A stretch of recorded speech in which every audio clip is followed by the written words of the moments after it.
Welcome to the Preet's passion. Hello friends, आज हम देखेंगे why sound wave is called a pressure wave. ठीक है, साउंड वेव को हम प्रेशर वेव क्यों बोलते हैं। ठीक है, let's see as the sound energy. ठीक है, हमें पता है, हम पुरानी वीडियोस में देख चुके हैं कि साउंड क्या है। It is a form of energy, वो एक एनर्जी की ही फॉर्म है। ठीक है, as sound energy moves forward. ठीक है, साउंड एनर्जी क्या करती है, आगे चलती है, बढ़ती है आगे। ठीक है, प्रोपोगेट करती है। ठीक है, through the particles. Particles of air भी हो सकते हैं, पार्टिकल सॉलिड के भी हो सकते हैं और पार्टिकल लिक्विड्स के भी हो सकते हैं। ठीक है, so as the sound energy moves forward it creates alternative regions. ठीक है, ऑल्टरनेटिंग रीजन्स। ठीक है, वो दो रीजन्स बनाती है। जब साउंड वेव आगे बढ़ती है ऐसे ऐसे, तो वो दो रीजन्स फॉर्म करती है। ठीक है, वो दो रीजन्स क्या है, एक हाई प्रेशर का रीजन होता है और एक लो प्रेशर का। Regions of high pressure and low pressure and called pressure wave. इसलिए उसको क्या बोला जाता है, प्रेशर वेव बोला जाता है। ठीक है, अब हम देखते हैं, हम पुरानी वीडियोस में पढ़ चुके हैं what is rarefaction and what is compression. ठीक है, रेयरफैक्शन कौन सा रीजन होता है। अब देखो यहाँ पे ये है पार्टिकल्स ऑफ एयर। ठीक है, ये है पार्टिकल्स एयर के, और इनको हमने समझने के लिए अलग अलग सेट में डिवाइड किया हुआ है। ठीक है, ये फर्स्ट सेट है, ये सेकेंड सेट,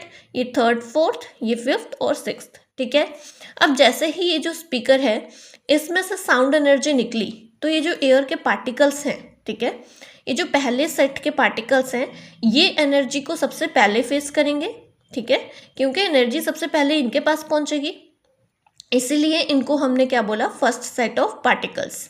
तो जब साउंड एनर्जी इनसे जोर से टकराएगी, ठीक है, इन तक पहुंचेगी, तो ये क्या करेंगे, ये वाइब्रेट करेंगे।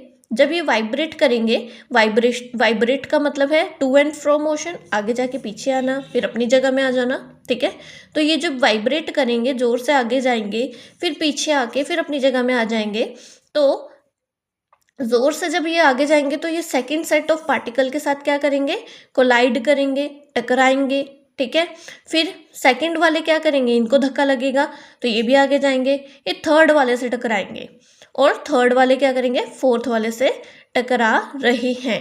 ठीक है, यहाँ पे इस डायग्राम में थर्ड सेट के पार्टिकल्स फोर वाले के साथ क्या कर रहे हैं, कोलाइड कर रहे, टकरा रहे हैं। ठीक है, तो ये जो कोलिजन है, इसकी वजह से दो तरह के रीजन्स बन रहे हैं। एक वहाँ जहाँ पे पार्टिकल्स के बीच में बहुत कम प्रेशर है, ठीक है, और डेंसिटी भी कम है। ठीक है, घनापन कम है पार्टिकल्स का। और एक वो रीजन बन रहा है जहाँ पे पार्टिकल्स के बीच में घनापन यानी कि डेंसिटी बहुत हाई है, और उनके बीच डेंसिटी हाई होने की वजह से प्रेशर भी बहुत ज़्यादा बना हुआ है। ठीक है, तो यहाँ पे ये जो कम प्रेशर और कम डेंसिटी वाली जगह है, एरिया है, ठीक है, इस वेव का, उसे हमने बोला रेयरफैक्शन, और ये जो ज़्यादा है इसे हमने बोला कॉम्प्रेशन। और इसी दो रीजन्स की वजह से साउंड वेव को क्या बोला गया है, प्रेशर वेव। क्योंकि यहाँ पे लो प्रेशर है, यहाँ पे हाई प्रेशर है, यहाँ पे फिर लो प्रेशर है। ठीक है, तो साउंड वेव ऐसे रीजन्स बनाती है, इसी वजह से उसे क्या बोला जाता है, प्रेशर वेव। तो यहाँ पे हाई डेंसिटी है क्योंकि यहाँ पे एक ही थोड़े से एरिया में बहुत सारे पार्टिकल्स हैं। यहाँ पे अगर देखा जाए तो यहाँ पे कितने कम है, यहाँ पे डेंसिटी हाई है और प्रेशर भी हाई है।